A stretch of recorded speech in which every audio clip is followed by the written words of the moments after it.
צריך להיות כאן? كيف هون؟ مش منيح. לא טוב בכלל. למה לא טוב? ليه مش منيح؟ بيعمل اكتئاب ونفسية.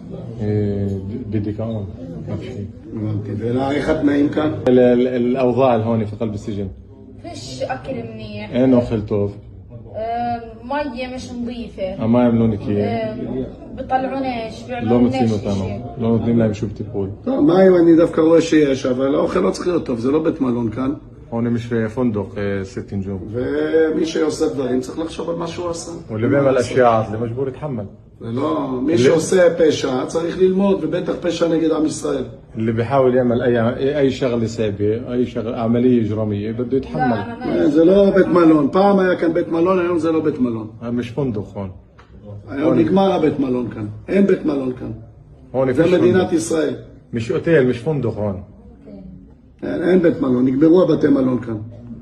זהו, צריך לחשוב על מה שעשית.